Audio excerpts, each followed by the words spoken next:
Kembali lagi bersama saya Kiris TV. Berita hari ini, tanggal 17 Juli tahun 2021.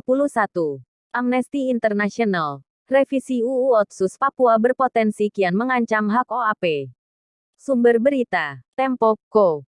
Jakarta. Amnesty International Indonesia menilai substansi Undang-Undang Otonomi Khusus Papua hasil revisi berpotensi kian mengancam perlindungan hak-hak orang asli Papua. Direktur Eksekutif Amnesty International Indonesia, Usman Hamid, mengatakan ada sejumlah pasal di UU Otsus Papua yang justru melemahkan representasi kultural masyarakat Papua.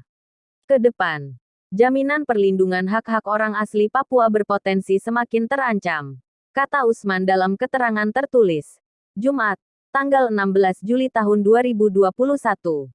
Usman mencontohkan pasal 76 dalam UU Otsus Papua yang baru yang mengatur mengenai pemekaran wilayah. Dalam ketentuan anyar ini, pemerintah pusat dan Dewan Perwakilan Rakyat dapat melakukan pemekaran wilayah Papua menjadi daerah otonom tanpa melewati tahapan daerah persiapan.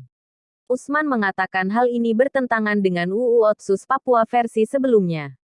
Dalam UU nomor 21 tahun 2001 itu, pemekaran wilayah dilakukan atas persetujuan Majelis Rakyat Papua dan Dewan Perwakilan Rakyat Papua dengan memperhatikan dengan sungguh-sungguh kesatuan sosial budaya, kesiapan sumber daya manusia, dan kemampuan ekonomi serta perkembangan di masa datang.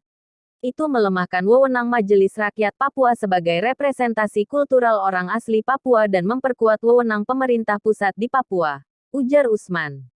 Usman Hamid mengatakan, UU Otsus Papua pada mulanya merupakan respons atas seruan penentuan nasib sendiri bangsa Papua, yang menguat setelah jatuhnya rezim Orde Baru. UU ini, kata Usman, dimaksudkan untuk memberi orang Papua lebih banyak ruang untuk mengatur diri mereka sendiri sembari tetap menjadi bagian dari Indonesia.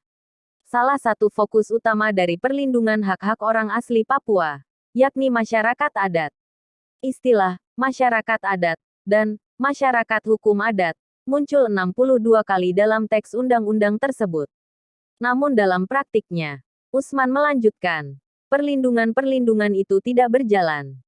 Ia menyebut, pengelolaan sumber daya alam seringkali diabaikan dengan adanya peraturan-peraturan yang bertentangan. Usman mencontohkan berlanjutnya deforestasi di Papua. Menurut data Forest Watch Indonesia, antara tahun 2000 dan 2009, laju deforestasi di Papua sekitar 60.300 hektar per tahun. Antara tahun 2013 dan 2017, angka ini meningkat lebih dari 3 kali lipat menjadi 189.300 hektar per tahun. Ia mengatakan, implementasi UU Otsus Papua yang tak sesuai inilah yang mengakibatkan ketidakpuasan meluas terhadap otonomi khusus. Dalam setahun terakhir, berbagai protes menolak perpanjangan Otsus pun merebak di Papua dan daerah lain. Namun pada Kamis, tanggal 15 Juli kemarin, pemerintah dan DPR tetap mengesahkan hasil revisi UU Otsus Papua menjadi undang-undang.